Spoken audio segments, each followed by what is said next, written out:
राम राम जी, मी boutique में आपका स्वागत है। तो लहंगे की सिलाई हम किस तरीके से करें कि इस तरीके की फिनिशिंग आ जाए, तो हाँ, मैं ये इसी बारे में इस वीडियो में आपको बताऊंगी।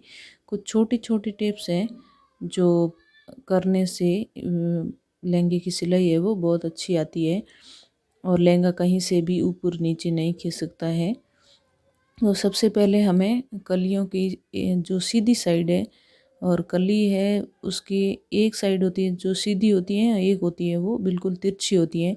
तो नीचे वाली कली है उसको हमें सीधा रखना है, सीधी साइड रखनी है, और ऊपर वाली की जो उरे बोल सकते हैं या तिरछी बोलते हैं वो साइड हमें रखनी है। तो दोनों को इसी तरीके से मिला लेंगे और सारी कलियों में यही ट्रिक यूज़ करनी है, ऐसे ही हमें जॉइंट करना है क्योंकि सारी कलियां एक जैसी ही है। और इस तरीके से हम डबल कर लेंगे, पहले इसको एक बार मोड़ के और फिर इसको एक बार और मोड़ लेंगे, जिससे क्या होता है कि जो धागे निकलने की समस्या है वो इसमें नहीं आएगी और जॉइंट है वो बहुत अच्छे से लगेगा। और इसी तरीके से मोड़ के हम यदि कलियों को जॉइंट करेंगे तो इसमें टाइम भी कम लगता है और सिलाई भी हमें एक ही लगानी पड़ती है, यानी एक सिलाई से हम कली को जॉइंट कर लेते हैं, कोई अलग अलग सिलाई नहीं लगानी पड़ती है। और दूसरे भी तरीके हैं कलियों को जोड़ने के, लेकिन ये सबसे अच्छा है।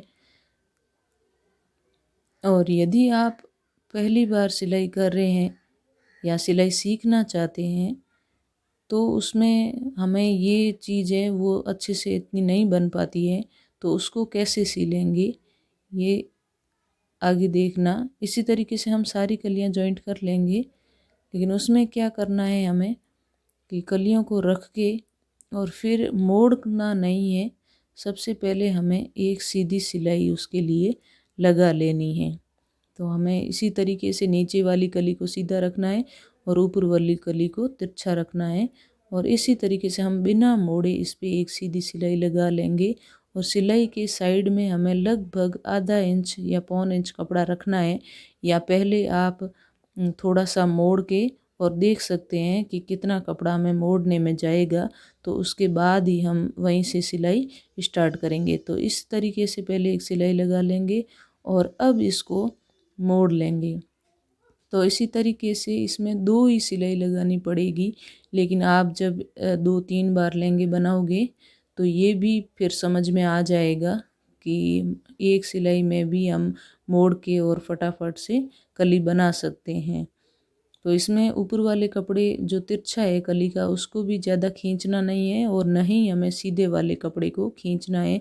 वैसे सीधे वाला कपड़ा सीधा होता है इसलिए खींचता नहीं है, लेकिन कुछ कपड़े होते हैं जो बहुत ही ज़्यादा पतले होते हैं तो उनमें भी वो खींच जाता है। यदि सीधे वाला कपड़ा खींच गया तो कली ज़रूर ऊपर चढ़ेगी, यानी टाँका है वहाँ से कली है वो ऊपर चढ़ जाएगी।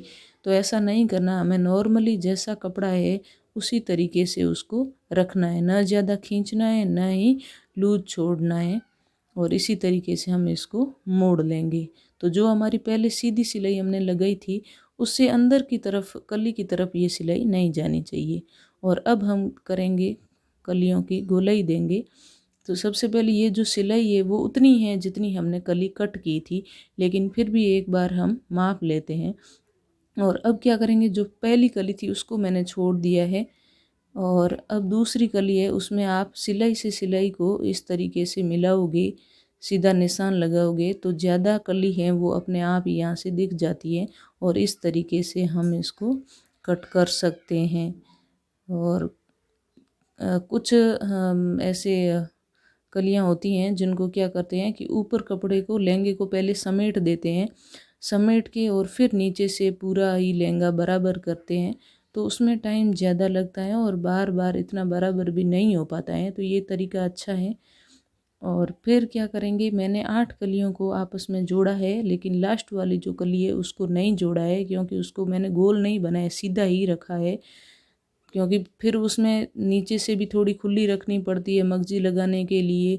तो इस तरीके से अच्छा है कि पहले से ही उसको खुली छोड़ दो, बाद में मगजी लगा के और हम सीधा ही टाँका पूरा लगा के मगजी को बंद कर देंगे। और लास्ट वाली कली को या तो अपन जहाँ से जॉइंट करना है उस कपड़े को ऊपर रख दें, नहीं तो ये कतरन है उसी को एक टुकड़ा ऊपर रख के और इस कली को हम यहाँ से कट कर लेंगे। एक साइड की ही तिरछी है, दूसरी साइड की तो अपने आप ही सीधी ही है। तो ये भी तरीका अच्छा है, आप ये भी काम में ले सकते हैं। और इसी तरीके से ये हमारी जो लहंगा है वो पूरा कट के तैयार हो चुका है। तो आपको ये वीडियो कैसी लगी कमेंट में ज़रूर बताना। वीडियो अच्छी लगी तो लाइक करना और चैनल को सब्सक्राइब करना। और ये इस तरीके से सारी कलियां हमने कट कर ली हैं। ये देखिए बहुत ही अच्छी गोलाई आई है, कहीं से भी ऊपर नीचे नहीं है। और ये जो सिलाई है कलियों को जोड़ने वाली, इसको हमें बिल्कुल भी कट नहीं करना है, क्योंकि इसको कट कर देंगे तो लहंगे की लंबाई है वो कम हो जाएगी। और एक दूसरा तरीका और भी है कि आप फीता रख के और इस तरीके से टांके मिलाते हुए निशान लगा लेंगे तो भी जो एक्स्ट्रा कली है वो यहाँ से निकल जाएगी। तो इस तरीके से हम इसे भी कट कर लेंगे। और फिर इसकी मगजी की कटिंग का 2 तरीके की वीडियो मैंने चैनल पर डाल रखे हैं, आप ज़रूर देखना। ये हमारी कलियाँ कट चुकी हैं। अब हम इसमें लगाएंगे मगजी। तो मगजी को पहले इस तरीके से रख लेंगे और यहाँ से हम इसको मिला देंगे या जॉइंट कर देंगे। तो इसी तरीके से मगजी के सारे टुकड़े हम जोड़ लेंगे। फिर थोड़ा सा नाखून से स्क्रैच करेंगे तो ये सिलाई जम जाएगी। और दोनों साइड ऐसे खुली हैं तो एक साइड को हम इस तरीके से बंद कर लेंगे और जो दूसरी साइड है वहाँ से हम गुणा लगाना स्टार्ट करेंगे। और इसको नीचे वाले टुकड़े को हम आधा इंच ज़्यादा रखेंगे, क्योंकि बाद में मोड़ने में काम आएगा। और गुणे को भी हम 2 या 3 इंच यहाँ से ज़्यादा ही रखेंगे। और गुणा कैसे कट करते हैं, कैसे थैली बनाते हैं, उसका वीडियो भी मेरे चैनल पर है, मैं लिंक में ज़रूर डाल दूँगी और आप वहाँ से देख सकते हैं। और इस तरीके से हम पूरी मगजी पे ये गुणा अटैच कर लेंगे। और गुणा लगाते वक्त जो इसकी सिलाई है वो गुणे के हमें बिल्कुल बीच में लगानी है या थोड़ी सी बाहर की तरफ लगानी है, जिसे गुणा बाद में निकले नहीं। बिल्कुल किनारी पे लगाएंगे तो गुणा निकल जाता है। और नीचे का जो धागा है वो हमें दूसरे कलर का यूज करना है, जिसे बाद में हम गुणे पे सिलाई लगाएं तो आराम से दिख सकें।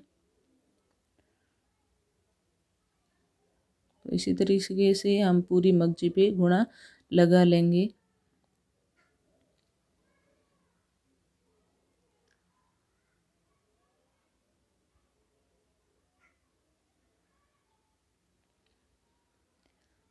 और फिर हल्का सा नाखून से हम इस तरीके से गुणे को मोड़ लेंगे।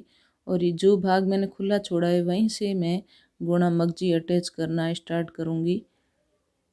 तो इस तरीके से हम अंगूठे से हल्के हाथ से नीचे से गुणे को पकड़ लेंगे और आराम से मगजी को लगा जाए। हल्की सी यहाँ पे मगजी को भी खींचना है और नीचे वाले कपड़े को ज़्यादा नहीं खींचना है, कली को। और इस तरीके से हमें जितना भी गुणा जिस साइज का हमें निकालना है उतनी ही हम दूर इसकी सिलाई लगाएंगे। ये गुणे वाली जो सिलाई है उससे हमें उतनी ही दूरी रखनी है जितना हमें गुणा निकालना है। तो इस तरीके से हम ये मगजी पूरे लहंगे पे लगा लेंगे। इसमें थोड़ी थोड़ी गुणे दूरी से पकड़ के और हमें मगजी को अटैच करना है। ये जो हमारी एक्स्ट्रा मगजी है इसको हम कट कर लेंगे। फिर इसमें इसको मोड़ना है मगजी को। तो इस तरीके से रख के हम मोड़ेंगे तो फिनिशिंग अच्छी नहीं आएगी। ये गलती हमें नहीं करनी है यदि लहंगे में फिनिशिंग लानी है तो। इसीलिए एक सिलाई भले ही ज़्यादा आ जाए लेकिन हम इस तरीके से मोड़ेंगे। कुछ नहीं होता, 5 मिनट ही ज़्यादा लगते हैं, लेकिन लहंगे की फिनिशिंग है वो बहुत अच्छी आती है। इस तरीके से लहंगे मगजी को मोड़ लेंगे। जो हमने एक्स्ट्रा कपड़ा पहले रखा था उसको इसी तरीके से, और यहाँ से हल्के हाथ से थोड़ा सा खींचना है, जिससे क्या होगा कि ये मगजी में कोई भी सलवट नहीं आएगी। ये देखिए हल्का सा खींचना है और इस तरीके से हम इस पूरी मगजी को मोड़ लेंगे। चैनल पे नए हैं तो चैनल को ज़रूर सब्सक्राइब करना।